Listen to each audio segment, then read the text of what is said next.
From CBS News Bay Area, this is the Afternoon Edition. Right now on the Afternoon Edition, amid rising tensions, President Biden and China's President Xi Jinping meet face-to-face today. Plus, two major demonstrations erupt in the Bay Area, dozens hoping to catch a glimpse of the two world leaders. And in San Francisco, protesters try to block the entrance at APEC. A lot going on. Good afternoon. I'm Elizabeth Cook. It is the busiest day yet at the Asia-Pacific Economic Cooperation Summit. And right now, President Biden and Chinese President Xi are meeting for the first time in more than a year. And it's all happening at the Filoli Estate in Woodside. This is a live look where dozens of people against and in support of President Xi have lined up, carrying signs and waving flags.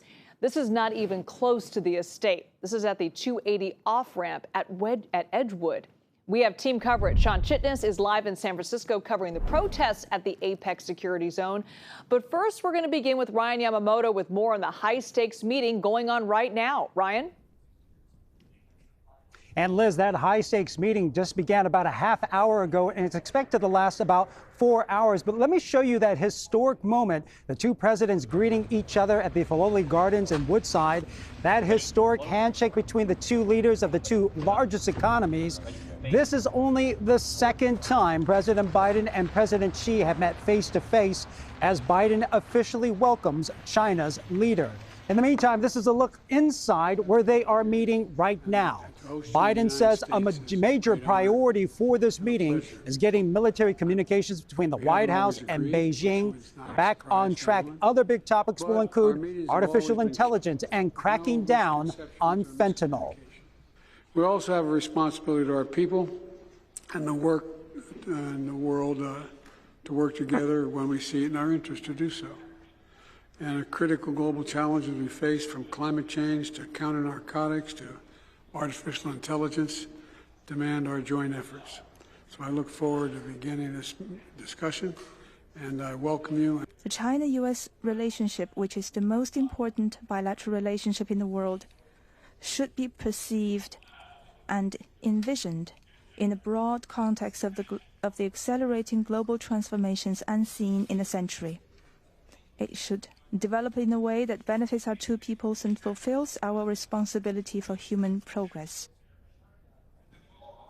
And once again, that meeting between President Biden and President Xi is expected to last about 4 hours, where afterwards this evening we do expect to hear from President Biden giving his thoughts about what transpired during their talks. And then tomorrow here at APEC, President Joe Biden will speak to business leaders at the CEO Summit. But Liz, as we can say right now, history is being made at Woodside. Yeah, no doubt. All right, Ryan, thanks you so much. Meanwhile, back in San Francisco, dozens of protesters tried to block the entrance of Moscone Center. That's where Ryan is. Our Sean Chitnis is live at 5th and Mission. Sean, what's the situation there now?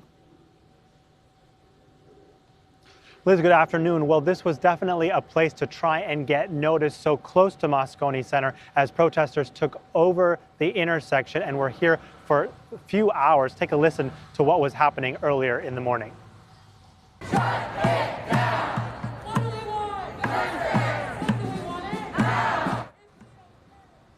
So protesters started right in front of the San Francisco Center shopping center before the Westlake Mall, that is along Market, and then worked their way down to this intersection, took over the entire area, trying to prevent people from really getting closer to Moscone Center, and wanted to try and interact with anyone who was a delegate for APEC. Now, we were able to listen in onto what some of the speakers were saying. Here's what they said as the message they want to try and pass on to anyone who was in the area. No to APEC! No to APEC! We know the devastating effects that supposed free trade and neoliberalism has wrought onto Philippines, and it's no surprise that in Palestine we have watched more and more indigenous land be swept up, given impunity not only by Western governments, but by the corporations that back them. Boo! So the protest was mostly peaceful, no major situations here, but take a look at what happened at one point As a delegate was trying to get through the intersection, each time someone did that, the protesters would try to block them. And in this particular case, multiple police officers had to surround the delegate just so that they could get through and keep working their way south on 5th. One protester who came up against the police was shoved, fell to the ground, able to get back up. But that was just an example of how people were trying to disrupt the situation here. We also want to show you what the visuals were like in terms of trying to get that message out. You can see that there was a die-in that took over the intersection on the floor of the road here. And there you could see multiple companies that were named. That is not a coincidence, as the CEO Summit is beginning on this day. The people who were speaking today making it clear that they want to focus on both the leaders as well as the corporations and the role that they play with all of these trade agreements, because they believe that is impacting the individual and the lone worker with those deals currently in place. We should mention that the situation has cleared here, but many of the protesters that were here in the morning say they will be back again together around 4 o'clock at the Exploratorium, where the president is set to speak then. Liz? All right, we'll be watching. Sean, thank you. And later on this evening, President Biden and First Lady Jill Biden will host a reception for APEC leaders in San Francisco. That event will be at the Exploratorium. Earlier this week, Chopper 5 flew over the Embarcadero as crews were getting ready for all of this. And there are, of course, major road closures around that area of the Exploratorium. And there are reports that singer Gwen Stefani will also be performing at that party. To stay up to date on all things APEC, including how to navigate around the city, head to our website, KPIX.com. All right, let's turn to our weather now. Let's take a live look outside. Cloudy skies, but we're also tracking some scattered showers. Let's get right to meteorologist Jessica Birch. Jess, where's the rain right now? You know, the rain's mostly offshore right now, Liz, but heading into this afternoon, within the next couple hours, we're going to see these clouds really change for us here in the Bay Area. It's already off to a cloudy start. You see that first alert Doppler right behind me. Mostly offshore showers sweeping their way in around the 3 o'clock hour. And let me show you what our daytime highs are going to look like today.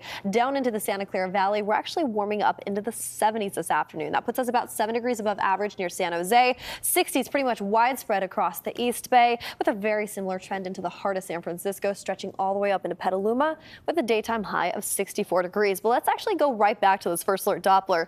Into the next couple hours, we're going to start seeing these offshore showers really impact, widespread throughout the Bay Area. We're seeing light scattered showers up near St. Helena right now, all the way over into Concord as we speak. And these showers are tracking off into the east. So if you live just east of Concord, you can expect that within the next 15 minutes or so. But here's what it's looking like right now on our satellite imagery.